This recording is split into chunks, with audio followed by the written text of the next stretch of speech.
রাজধানীর এভারকেয়ার হাসপাতালে চিকিৎসাধীন রয়েছেন বিএনপি চেয়ারপারসন ও সাবেক প্রধানমন্ত্রী বেগম খালেদা জিয়া। তার শারীরিক অবস্থা এবং চিকিৎসা কার্যক্রম সম্পর্কে জানতে আমরা সরাসরি যাচ্ছি সহকর্মী পান্থ রহমানের কাছে, যিনি রয়েছেন এভারকেয়ার হাসপাতালের সামনে।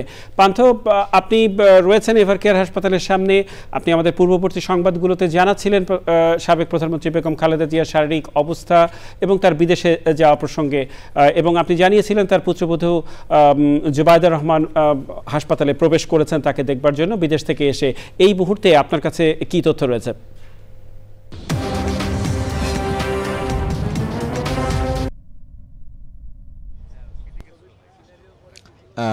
মেহেদী, ঠিক অনেকগুলো প্রশ্নের সামনে আমরা আসলে দাঁড়িয়ে। অনেকগুলো প্রশ্নের উত্তর নেই, অনেকগুলো প্রশ্ন নিয়ে আমাদেরও প্রশ্ন আছে। যেমন এই মুহূর্তে কেমন আছেন সাবেক প্রধানমন্ত্রী বেগম খালেদা জিয়া, এটি আসলে ততক্ষণ পর্যন্ত আমরা নতুন করে কোনো খবর দিতে পারছি না যতক্ষণ পর্যন্ত না কোনো চিকিৎসক বা বিএনপির পক্ষ থেকে, দল হিসেবে বিএনপির পক্ষ থেকে আমাদেরকে নতুন কোনো তথ্য জানান।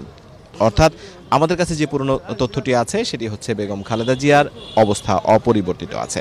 তার ফুসফুসের যে সমস্যাটা ছিল তা একটু ভালোর দিকে, কিন্তু এছাড়া আর বাকি যে অর্গানগুলো যে সমস্যায় ভুগছিলেন সেই সমস্যা সংকটগুলো এখনও রয়ে গেছে। দুঃখিত। এর বাইরে যে আরেকটি গুরুত্বপূর্ণ প্রশ্ন সেটি হচ্ছে আদৌ বেগম খালেদা জিয়া কখন দেশের বাইরে যাচ্ছেন। এই প্রশ্নের উত্তর আমাদের এরই মধ্যে কিছুটা জানা, যে বিএনপির পক্ষ থেকে, বিএনপির মিডিয়া সেলের পক্ষ থেকে যেটি জানানো হয়েছে যে রোববার নাগাদ তিনি দেশের বাইরে যেতে পারেন। সেক্ষেত্রে শনিবার এয়ার অ্যাম্বুলেন্স যেটি দেশের বাইরে থেকে আসার কথা আছে সেটি হয়তো আসবে। কিন্তু এখন আমরা এর আগেও জানতাম যে এয়ার অ্যাম্বুলেন্সটি পাঠাতে রাজি বা সম্মত হয়েছে কাতার। তার রয়্যাল এয়ার অ্যাম্বুলেন্সের যে বহর আছে সেই বহর থেকে একটি এয়ার অ্যাম্বুলেন্স পাঠাবেন, কিন্তু সেটি নিয়ে সম্ভবত একটি নতুন প্রশ্ন তৈরি করেছে, নতুন প্রশ্ন উঠেছে যে আদৌ কাতারের এয়ার অ্যাম্বুলেন্সটি বাংলাদেশে আসছে কিনা। কারণ যান্ত্রিক ত্রুটির কথা শুনছিলাম, যান্ত্রিক ত্রুটির কারণে কাতারের এয়ার অ্যাম্বুলেন্সটি এখনও পর্যন্ত বাংলাদেশে আসেনি। তৃতীয় যে প্রশ্নটি সেটি হচ্ছে যে জুবাইদা রহমান, জনাব তারেক রহমানের সহধর্মিণী, তিনি বাংলাদেশে এসেছেন। আমরা আগের বুলেটিনেও জানিয়েছি তিনি